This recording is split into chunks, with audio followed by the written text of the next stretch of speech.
Finally, if you find that you're having difficulty with a section in a piece of music, here's some helpful things you can check.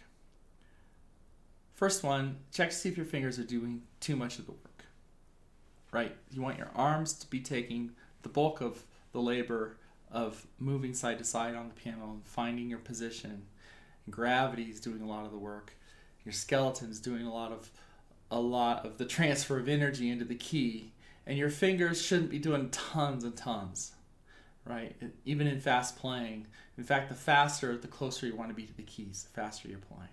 So that's a good one to check. Oops. Next, check to see if you're lifting the fingers individually.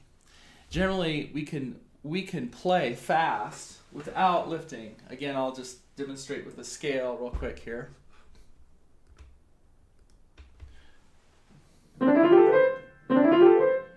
You know, I can play super fast. Let's see, what's another good example?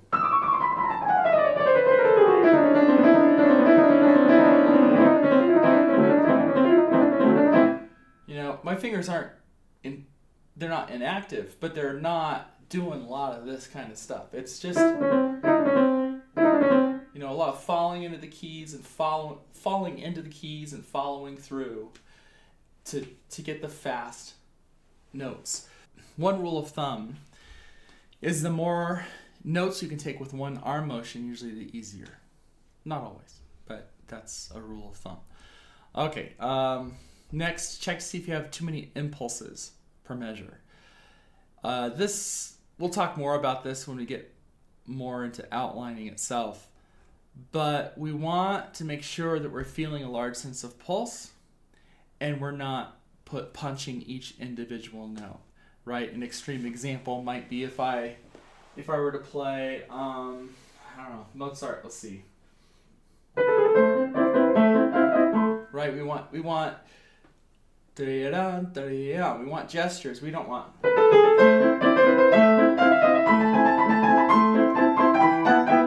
Right, so it seems very effortful, and of course I'm exaggerating, but you punch into the notes, and all of a sudden everything feels really hard because I'm trying to put emphasis on every single note.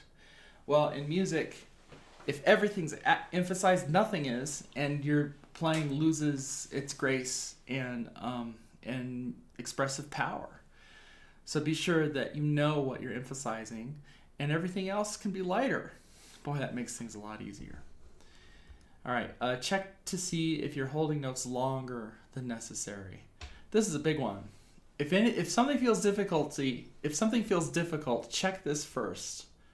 If you're holding notes longer than you need to hold them, that's a big deal. That's going to slow you down. It's going to make things feel difficult. And then going right along with that, check to see if you're continuing to apply pressure to the key after the point of let off. Okay, so I'm going to talk about let off real quick. All right, so here's a model of an upright piano action, and when I press the key, you can see the hammer comes up. This is where the string would be, right? So the hammer would come up and it would hit the string. Now, normally, the hammer lets off right before it hits the string. But you can continue to push here on the key. It pushes through let off until you hit the key punching and the key bed. And then a lot of times people will continue to play into the key. They'll continue to push after the sound has already been produced. So be sure that you're releasing the weight at the instant of let off so that you're not adding extra tension into the playing mechanism. That's really critical to making things easy on the piano. So next, check to see if you're reaching for notes with the fingers rather than with the arms. If you're used to finger technique, this is something that's going to be continual difficulty, a continual challenge to get rid of in your playing. But the more you're able to do it, the easier and better things are going to get for you. So um, reaching for notes with the fingers as divorced from the arm is a problem in piano playing. It's a cause of difficulty and tension. Now here's some things you could do that are really simple. And one is, if you're playing and it feels difficult, just reduce how much effort you're putting into the keys. Reduce how much effort you're using. Maybe just drop back the tempo a little bit and just relax a little bit. This seems obvious, but often we don't think about it that way. We think, well, when you're working on something, you're trying to make it better, there's a feeling of effort. Trying implies effort, right?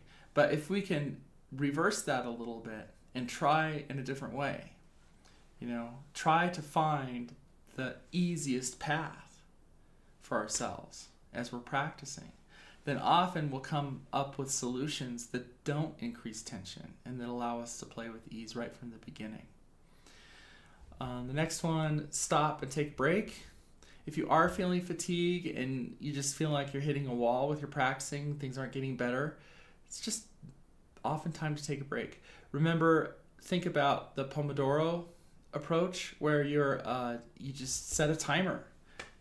I like 20 minutes with a 10-minute break in between. And you can adjust that to your own liking. But taking frequent breaks can be really, really helpful. Sometimes you just need a break. And then finally, you revert to an outline.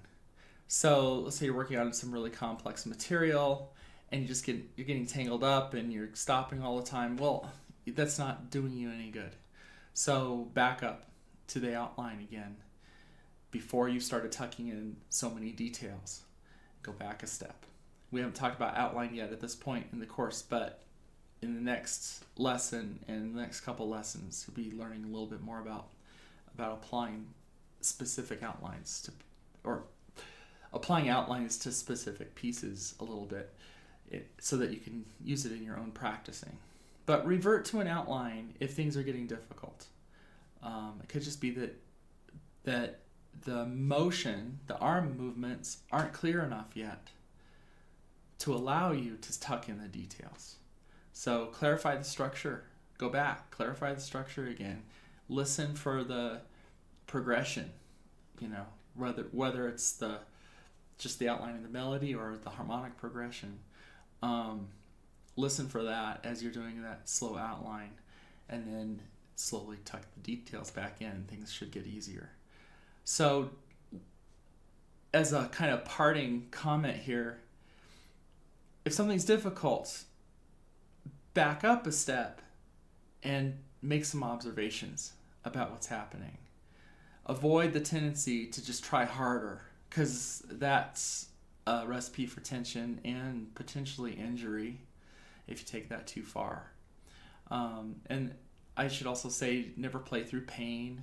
If you're experiencing especially like pain in your wrists or muscle pain in your arms, just take a break. And if you come back and you still have the pain, then maybe just lay off for the rest of the day and come back the next day. But yeah, be friendly, be nice to yourself, and use less effort when you practice, and practice smart. And think about how you're using your whole body, your whole self to play, and not just your fingers. So any of these things that you can apply, even if you only get one or two things out of this little segment, it can really impact your playing and make things possible for you that weren't possible before. So start applying these ideas to your practicing right away, and I look forward to the next lesson on outlining, and play well.